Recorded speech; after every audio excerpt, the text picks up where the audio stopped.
acabamos de fazer foi uma contagem regressiva. E para isso, utilizamos números. Números? Mas o que são números?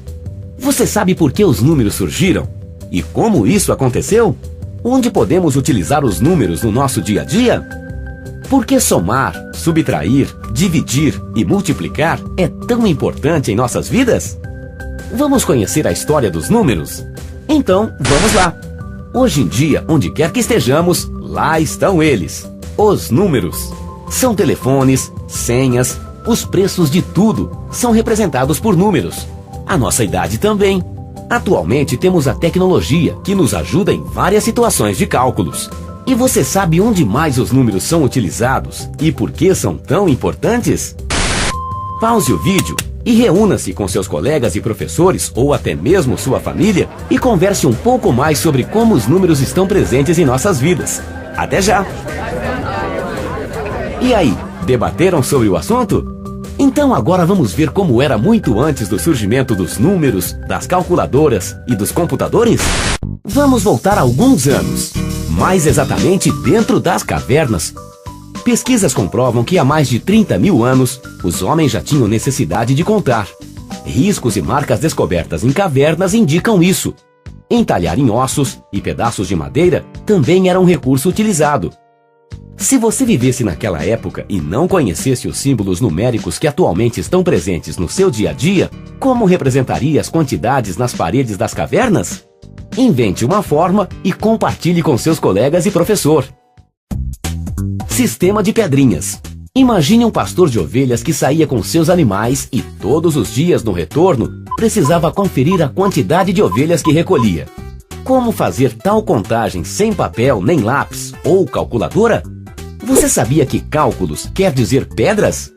Pois eles usavam pedrinhas. Para cada ovelha, uma pedrinha e pronto.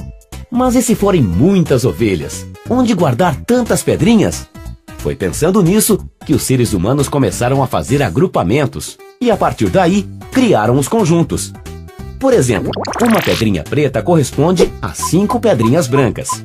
Uma pedra amarela corresponde a 10 pedrinhas brancas ou 2 pretas. E a partir de então, tudo ficou mais fácil. Outro recurso muito comum eram os nós em cordas, mais usados para marcar tempo e distâncias. Além disso, temos em nosso próprio corpo instrumentos de cálculo, como por exemplo, os nossos dedos das mãos e, por que não, os dos pés. O sistema mesopotâmico. Mas chegou um tempo em que as pedras e dedos já não eram mais suficientes. A quantidade e variedade das coisas aumentou e alguns povos inventaram novas formas de contar. Com a descoberta de placas de barro na Mesopotâmia, comprovou-se que os suméricos faziam suas contas por meio de símbolos agrupados em um sistema com base 60. Todas as quantidades maiores que 60 eram agrupadas e representadas por um sinal. A posição destes sinais também modificava seus valores. Egípcios e maias. Os egípcios e os maias também criaram seus sistemas numéricos. No caso desses dois sistemas, observamos que eram muito parecidos na forma, pois utilizavam símbolos e figuras, mas eram diferentes na aplicação. Você sabe que os egípcios são muito conhecidos por serem excelentes construtores, certo? E para construir, eles precisavam fazer muitos cálculos. O sistema egípcio era formado por 7 números-chave: 1, 10, 100, 1000, 10.000, 100.000, 1 milhão. Cada um era representado por um símbolo. Assim, eles faziam suas contas. Então vamos parar um momento e colocar nossas cabeças para pensar. Você lembra que vimos que o sistema mesopotâmico utilizava agrupamento por 60, não é mesmo? Que tal uma atividade? Então, pause o vídeo e tente descobrir qual era o agrupamento do sistema egípcio. Vamos lá? Até já!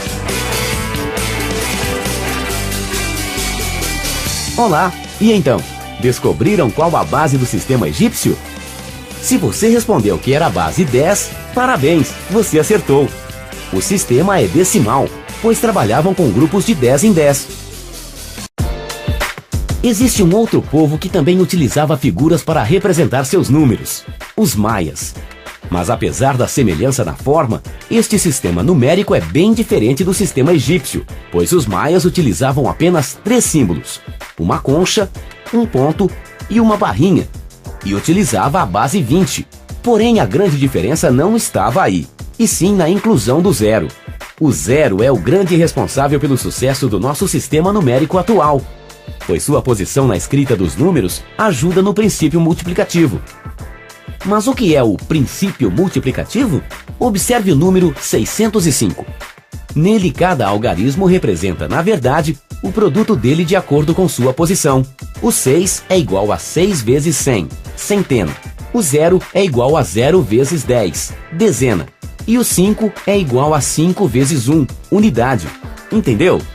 Então, pause o vídeo e crie, com a supervisão do seu professor, uma atividade para um colega, em que é aplicado o princípio posicional dos números que você acabou de ver.